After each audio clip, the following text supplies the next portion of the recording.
Okay, I begin by thanking the organizers for the invitation to speak here. I wanted to talk about some recent results that we had where we looked at dynamics of a coupled non-equilibrium systems using the recently developed formalism of nonlinear fluctuating hydrodynamics. So this work is done with Shauri Chakraborty, who is a PhD student at SN Bose Center, and with Mustansir Verma from TIFR Hyderabad. Recently, there has been a lot of research interest to understand the various different types of dynamical universality classes that arise in couple-driven systems. And here I have just listed few of the recent works. By no means this list is exhaustive. There are many more papers which I did not put them down here.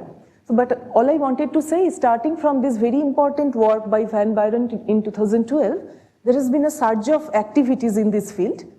And essentially the idea is, when you have two or more than one coupled conserved fields whose time evolutions are coupled to each other and who are conserved, then this coupling gives rise to a set of slow decaying modes in the system. And by looking at how these modes are decaying with time and space, you can actually discover many new, so far unknown, dynamical universality classes.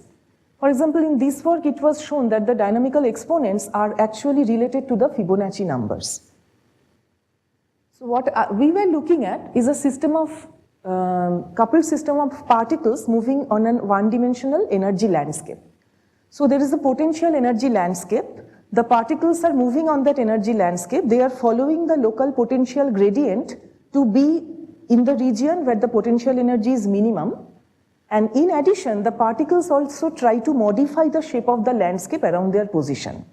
So this way, this system is a two-way coupled system. The dynamics of the landscape and the dynamics of the particles are coupled to each other. This type of models are actually relevant in certain physical situations. For example, if you think of a cell membrane, then there are some proteins which are moving on this membrane, and it is known that certain type of proteins, they tend to induce some local curvature in the membrane.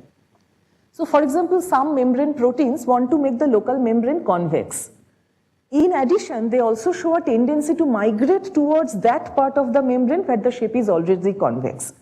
There could be some other proteins where it tries to make the local membrane concave and want to go towards a region where the membrane is also concave. So in this type of situations, the kind of model that we think about might be relevant. So I will describe the model explicitly in few minutes, but we have two conserved fields here. One is the density field of the particles. The particles are just moving on the landscape. They are not getting created or annihilated. The density field of the particles is conserved. And the landscape on which they move, I will show that it follows a normal KPZ dynamics. So the local tilt variable or the height gradient, that is another conserved quantity. And what we find, as we vary the two-way coupling parameters between these two systems, we have a very interesting phase diagram which consists of non-equilibrium ordered and disordered phases. And in this talk, I will mainly focus on the disordered phase and the dynamics of these two coupled fields in the disordered phase. And as I said, we will use the formalism of nonlinear fluctuating hydrodynamics. There is one problem here, that is, although the steady state is disordered, it does not satisfy product measure. As a result, we actually do not have the exact measure and we do not have the exact expression for the current. So we use some approximate expression for the current. Sometimes we use simple mean field theory where we neglect all correlations. Sometimes we retain some 2-point or 3-point correlations and factorize the rest. So this way we use an approximate expression for current and we verify our analytical predictions against numerical simulation. And the first thing that I want to say about our results is that the system shows very rich dynamics. Numerically and analytically, we have been able to observe a diffusive universality class, a KPZ universality class, a modified KPZ universality class, and 5/3 Levy universality class. And our analytics also show that we should have golden mean and 3/2 Levy, these two classes. But because of finite size effects, we do not observe these two classes in our simulation, and we also explain why. So this is the plan of my talk. I will give a very brief overview on nonlinear fluctuating hydrodynamics in one dimension. In the audience, there are some leading experts in the field who has actually developed the field. So I will be very brief. I will just run you through the few essential steps. And then I will describe my model. I will present the phase diagram. And then finally, I will talk about the dynamics in the disordered phase, and where I will present my analytical and simulation results. And finally, I'll conclude. So to start with a very brief discussion on nonlinear fluctuating hydrodynamics, consider a system where you have some n number of conserved quantities, and these quantities I am writing them as rho lambda xt. And then let's say the locally conserved current is j lambda xt. Here lambda is an index that go from 1 to n. Now you can form a vector, n-dimensional vector rho, whose components are rho lambda xt, and you can write down a continuity equation like this.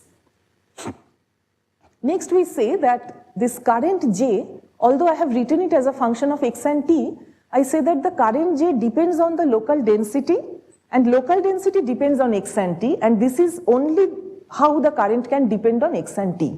Apart from that, we assume it does not have any explicit dependence on space and time. So if that is so, then del x j can be written as del j del rho times del x rho. So that's what we have done here. So here we have this Jacobian with matrix elements del j lambda del rho mu. Now suppose I expand the local density around their average value. So rho lambda is the global average, which is a constant like a parameter in our system, and u lambda xt is some small fluctuation. Then if I just retain the linear term in this fluctuation, I get this equation gives me a couple of linear equations, and which I can solve by diagonalizing this current Jacobian j. And then I find normal modes. This R is the it's a linear combination of these u's. So this gives me the normal modes, and these normal modes to the linear level, they are decoupled from each other. V alpha is the coupling matrix, eigenvalue. So you can see from the form of this equation that it satisfies a wave solution, right? Now, suppose I decide to go one order higher. So I say I don't only keep terms linear in U, I also keep terms quadratic in U. Then you can see that at the quadratic level, of course, these normal modes will get coupled. So now this is the equation, time evolution equation for the normal modes now. So this is the linear term that I already had earlier. This is the coupling term. This G alpha is the coupling matrix, mode coupling matrix, and in addition, I have also phenomenologically added a diffusion term and a noise term. So this is the equation that tells you, that this is the equation that is starting point of nonlinear fluctuating hydrodynamics. And this mode coupling matrix G alpha actually depends on the Hessian, which is the double derivative of current with respect to the densities, and this R matrix. So if you know the expression for current as a function of density, then using this R matrix and this Hessian, you can actually explicitly write down the mode coupling matrices. Now the quantity that people are interested in this type of systems is the space-time correlation between the modes. So phi alpha xt, phi alpha 0, 0. So this is called the dynamical structure function. And from the linear theory, you would expect that these fluctuations would actually go, if you had started some fluctuation at x alpha 0, then it moves through the system with a speed v alpha. So at a time t, the peak of that fluctuation is at x alpha t, which is given by x alpha 0 plus v alpha t. In addition, because of the fluctuations present in the system, that peak will also widen. So, and that it is assumed that this width grows sub-ballistically. So this means that this quantity should be given by this type of a scaling form. Here f alpha is a scaling function, x minus v alpha t divided by t to the minus 1 over z alpha. This is the scaling variable. Z alpha is a dynamical exponent. And we also have some prefactor t to the minus 1 over z alpha that tells you how fast the peak is decreasing as a function of time. So you take the Fourier transform in space and Laplace transform in time, and that gives you this S alpha tilde K omega, this scaling function, and this scaling solution now becomes like this. So here zeta alpha, if you just remember, zeta alpha is omega times K to the minus Z alpha.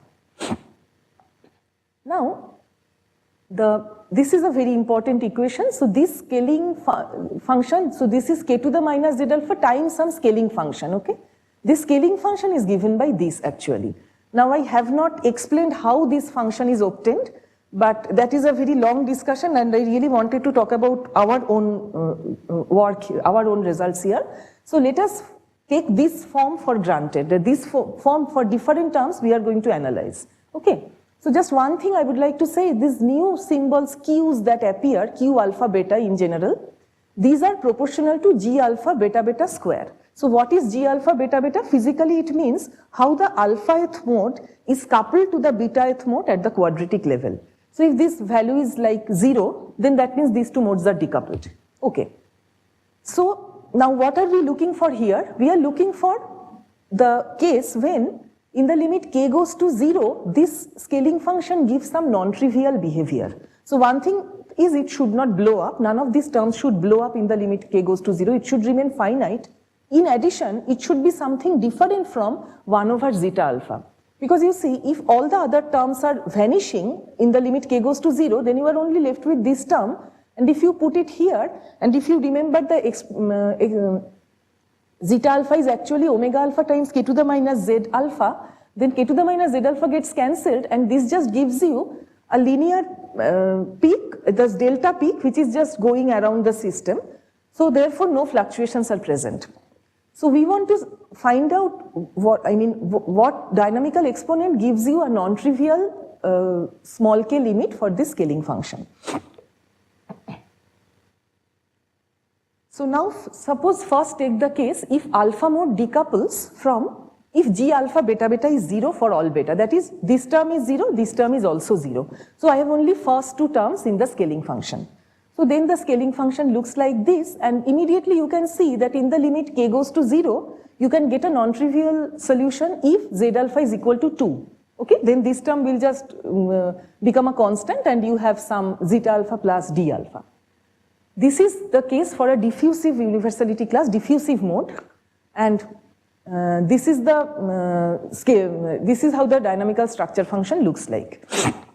So it's this part tells you that the mode is it's just going around the system with a speed v alpha, and the fluctuations are spreading diffusively with time.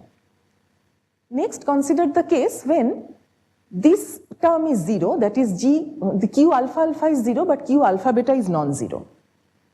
So in other words, the alpha-th mode does not couple to itself in the quadratic order, but couples to some other mode, okay? So then, this is the form of the scaling function that you have. And actually, from here you see one thing, this term goes as k to the 2 minus z alpha, this goes as k to the 1 plus 1 over z beta minus z alpha. Now since dynamical exponents are assumed to be larger than 1, that means 1 plus 1 over z beta is less than 2. This means that this term, when k goes to 0, this is going to 0 slowly. So you can actually forget about the diffusive term. In the k goes to 0 limit, this term is going to dominate. Now here I have a summation over beta. Which beta is going to be important? The beta for which z beta is maximum. Okay? So therefore here my solution is that z alpha is equal to 1 plus 1 over z beta max. Notice that this is also larger than 1. So this assumption that we made that all modes are larger than 1, so that is actually self-consistent. Okay. Now, next consider the case when even this term is non-zero. So all the terms are non-zero here. So what we have seen so far is if this self-coupling is vanishing, then there are two possibilities. Either you have a diffusive mode where z alpha is 2, or you have a value of z alpha which is larger than 1 and less than equal to 2. Next, I want to show that even when this self-coupling is non-vanishing, the same inequality holds. So for that, we first assume that suppose when this self-coupling is non-vanishing, there is some value of z beta star which can be larger than 2. Then what are the possible values of z alpha? So if I just go back to this relationship once more, if this term would have dominated, then z alpha could be 2, or z alpha could be 3/2, or z alpha could be 1 + 1 over z beta star. So all these cases, these are the cases I have written here. So notice that this corresponds to z alpha 3/2 or 2 or something less than 3/2. So z alpha greater than 2 is the possibility that is excluded here. So therefore, even when the self-coupling is non-vanishing, z alpha has to be less than equal to 2. So now we have actually established this for all modes. So, okay, given that, what is the value of the z alpha in this case? Actually, that also you can easily see if you just again go back to this case, that if you put z alpha 2 or 1 plus z beta star, then one of these terms are going to blow up in the k goes to 0 limit. So, the only possibility is just satisfying this term, which is z alpha equals to 3/2, then the scaling function remains finite. So, therefore, when for non-vanishing quadratic self-coupling, z alpha has to be equal to 3/2. Now, what about the scaling function? So here we have two possibilities. One is the case of usual KPZ, when if you have all the other modes to which this alpha-th mode coupled to, all these modes, if they are non-diffusive, then z beta is less than 2, then actually this term can drop out, and you have the scaling function which is just the first term and the self-coupling term. This is called the usual KPZ scaling, and there is also another case when it is a case of modified KPZ, when sum of the z beta can be equal to 2, then you see from this solution that 1 plus 1 over 2 minus 3/2, so this term also contributes. So this corresponds to the universality class of modified KPZ. It's called modified KPZ because the dynamical exponent is 3/2, but the scaling function is different from the usual KPZ behavior. So with this level of introduction on this nonlinear fluctuating hydrodynamics, now I will explain our model. So the model that we are looking at is a lattice model of sliding particles on a KPZ surface. So we consider a one-dimensional lattice. Each site can be occupied by either an H particle, which we are denoting by this field circle, or by an M particle, which we are denoting by this empty circle. And each bond can have an orientation plus or minus 45 degrees. So this is how a typical configuration would look like. And the dynamical rules are like this, that H particles preferentially displace the L particles while sliding downhill. So if you have an H particle here followed by a downslope bond and an L particle, then they will switch places with a ray D plus A, and the opposite thing will happen with a ray D minus A. And there is also another possibility that there could be an H particle and there is an upslope bond like this, and a similar process will happen. H particles just want to go down. And the KPZ surface would show this hill-valley transition, but now suppose there is a hill, it can go to a valley, but the transition rates will depend on whether the site is occupied by an H or by an L. So if it's an H, then the transition rates are E plus B, E minus B. I don't think plus and minus can be seen clearly, sorry about that. Or if it is an L particle, the rates are E minus B primed and E plus B primed. So, notice one thing, that although I am using the language like H particle and L particle, these are only two possibilities. So you can also call them particle and hole, no problem. And we have also throughout considered the case when A equals to D, when H particles can only slide down, but it can never go up. So now it's clear from the dynamics that what are the conserved quantities? One is the density of the H particle, another is the density of these upslope bonds, let's say. So we call it tilt variable. This is the phase diagram we have in the B primed plane. So all these phases, SPS, IPS, this shaded part is FPS, these are all ordered phases. This line is a special phase, I will describe it, and then this dotted part is the disordered phase. I will be mainly focusing on this. This phase diagram is obtained, by the way, for an untilted surface where M is the local density of the upslope bonds, M is half, and this holds true for all values of the particle density rho. And this phase diagram we had actually discussed about the ordered phases in this earlier work. So before I go into the discussion of disordered phase, I'll just spend one slide telling you pictorially how the different ordered phases look like. So this is the SPS phase called strong phase separation. Here, all the downslope bonds are lined here, all the upslope bonds are lined here. This gives rise to a deep valley in the interface, and all the H particles are present as a compact cluster at the bottom of the valley. This is the highest possible order that is present in the system. Then on this dotted line, I have this IPS phase. The full expression for IPS is infinitesimal current with phase separation. So here we see that there is still, H particles are still together, and the landscape beneath the H cluster is still ordered. However, the landscape beneath the L cluster, that has now become slightly disordered, and this whole interface with the particle cluster and everything falls downward with a speed that scales as 1 over the system size. This is why we call it infinitesimal current with phase separation. Then we come to this shaded part, which is called finite current with phase separation. Here things are slightly more disordered, but the H particles are still holding up the cluster as a compact cluster, and there is also, you can identify a deep valley in the system.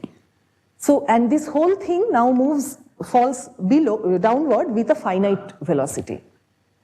Finally, this FDPO, this phase is seen on this line, B equals to minus B primed line.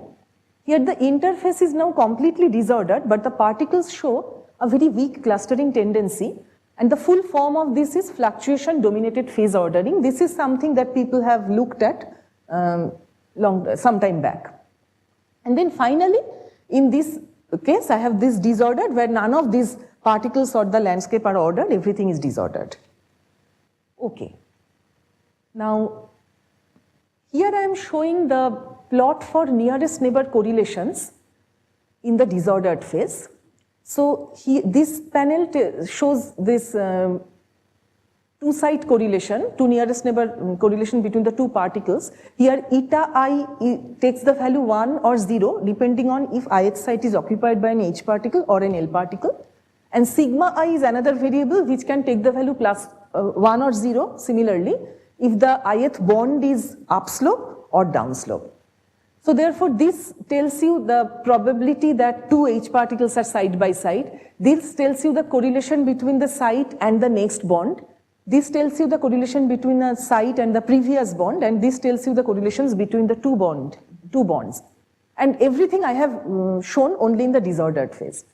So these are color coded. So whenever you have a kind of light white or pink, that means correlations are weak, and blue, black, this means the correlations are strong. So first thing that we notice here is that every correlation is weak towards this corner of the phase diagram, right? So if I want to use some approximate expressions like mean field theory or something, this is where things might work. The correlations are already weak. Another thing is that, look at these scales, particle-particle correlations are the strongest ones in this case, okay? So all these other things, I mean, although the color code is like this, but their values are quite small, like 0.004, this is 0.04, but this goes up to 0.12. So particle-particle correlations are strongest one. And in fact, it is actually known that this corner point where B primed both are minus 0.5, at this point the system shows exact product measure. So this particular point was already studied earlier by these people long back in 2001.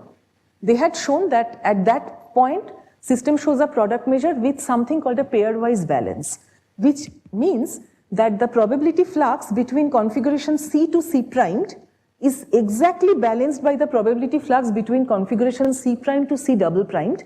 And for every pair of configuration C and C prime, there is a unique C double prime that you can find. So at that, and then we find that around that product measure point, actually the correlations are weak.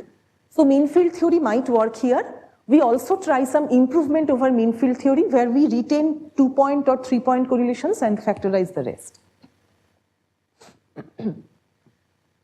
Yeah, so this is, here I am writing the formal expression for particle current and tilt current. So remember my conserved densities here are rho and m, the particle density and the tilt density.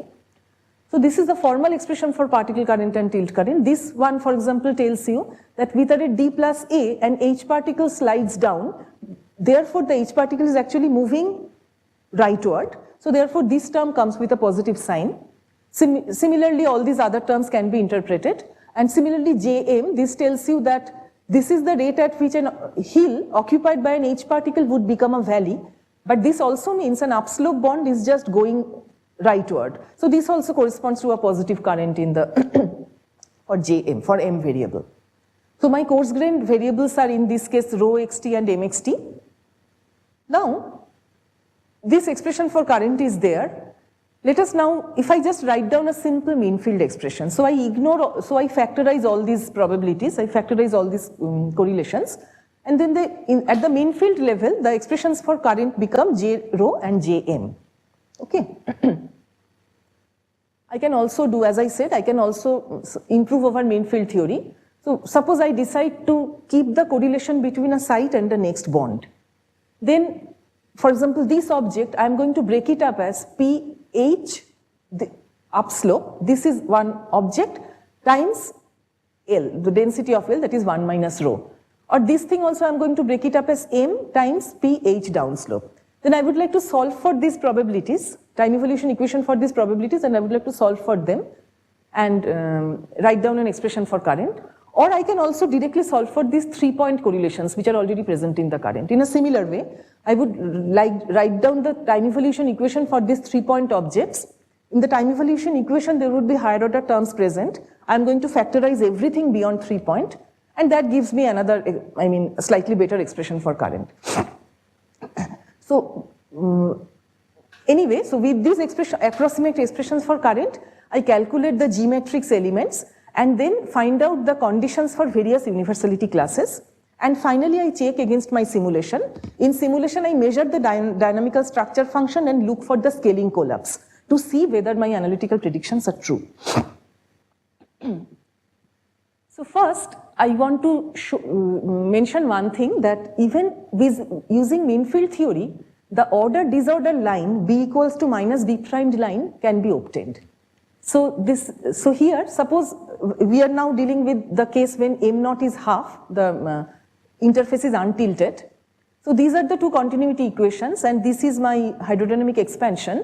So then this is the expression, this is the current Jacobian, and if you solve for this eigenvalue, this is the expression for eigenvalue that you get. So you see here that eigenvalues become imaginary for b greater than minus b primed. Okay, eigenvalues become imaginary means linear instability grows with time and takes the system away from the homogeneous state. So that is the case when the system actually forms large-scale ordered structure. So this b equals to minus b primed line, which is the kind of order disordered boundary. So when b is less than minus b primed, you get the disordered phase. Larger than b primed, eigenvalues are imaginary, you get the ordered phase. And this line is correctly predicted by mean field theory. Okay. Next, I will show some, when we are using simulations, we are facing some strong finite size effects, and I want to demonstrate this finite size effect for the case when the product measure holds. So when there is one point in the phase diagram I talked about when the product measure holds. So in that point, I have the expression for J rho and Jm exactly. And it is known that for that case, you expect only two types of universality classes, KPZ or diffusive. So here I am choosing one particular point. For example, rho is 0.3, m is 0.5, and these are the self-coupling terms, which are, their numerical values are of the order of 0.6. So I should expect KPZ for both the modes. But look at my simulation results here. Here I am plotting the correlation between the dynamical correlations for one mode and looking for, these are data for different values of time, and I am looking for the scaling collapse. So you see, when the system size is small, of the order of, equals to 500, then the collapse is obtained for a value which is t to the 0.58. When I'm increasing to 4000, I'm getting the value 0.63. When I'm increasing to finally 16,000, then I'm getting the value 0.67, which is what I should expect for a KPZ behavior.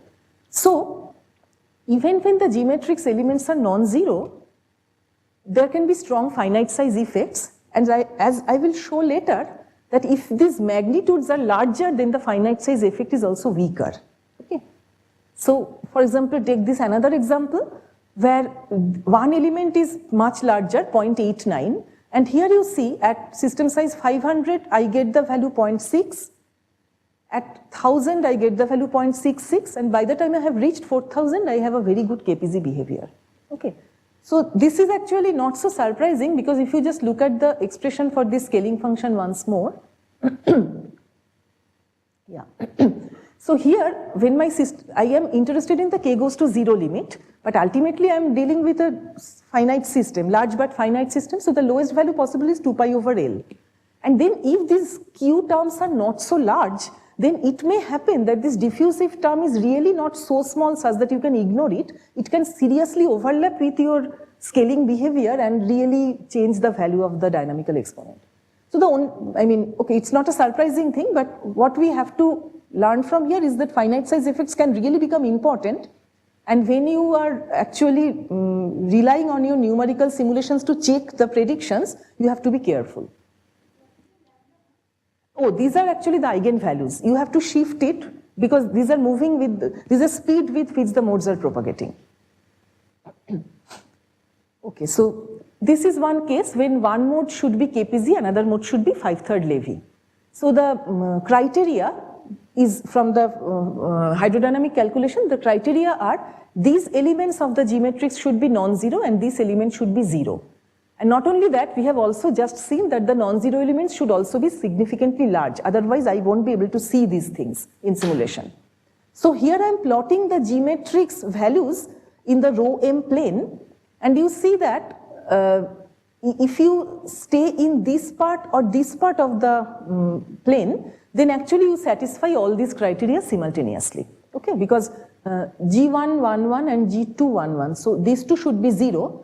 So along this diagonal, this quantity is small. Along the opposite diagonal, it is large. So I would like to stay here or here. And then simultaneously, this is also 0. So all these criteria are satisfied simultaneously around this point. So indeed, we find if rho is 0.89, m is 0.23, then these are the G matrix values.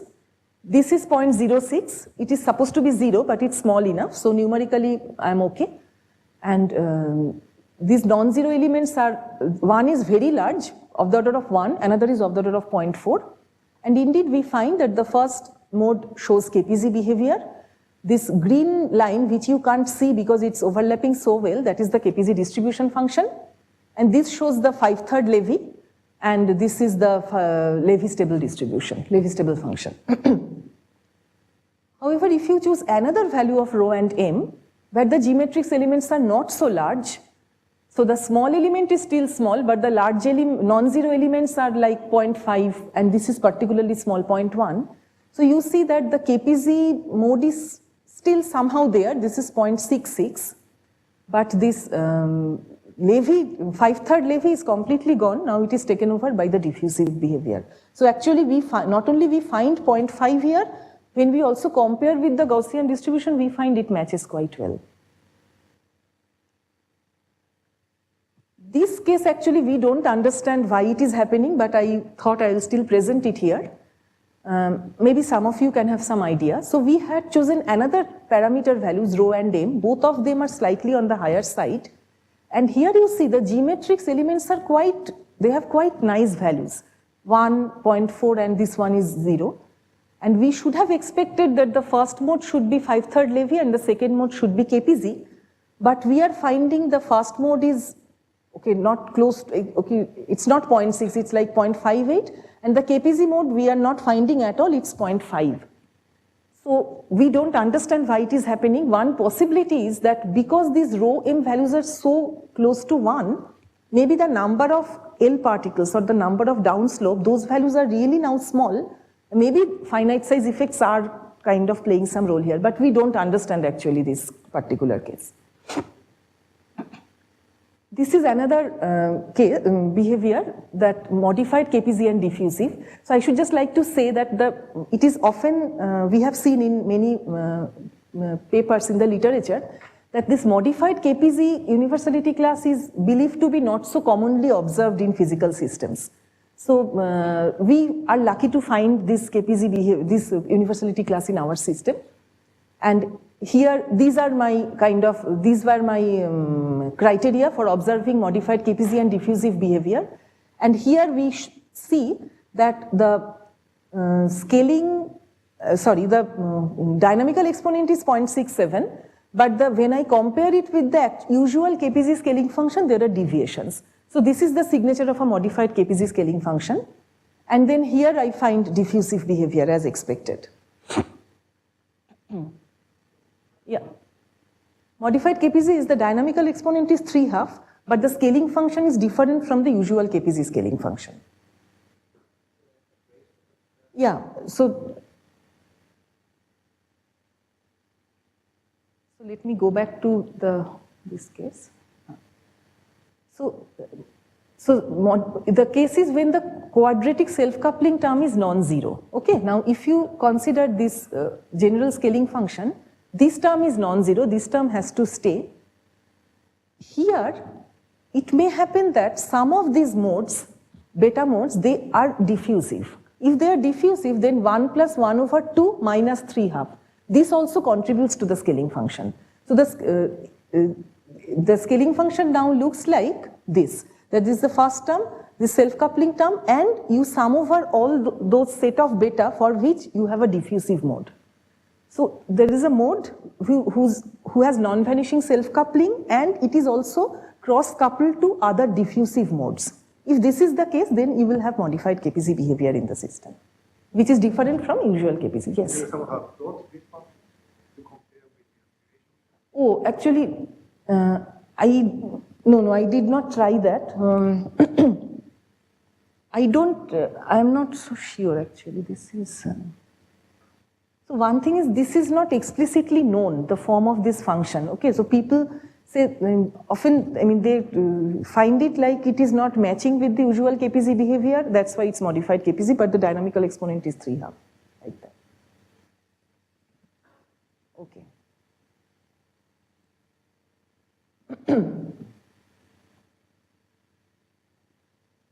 Yeah, so finally the case of when I have two golden mean modes.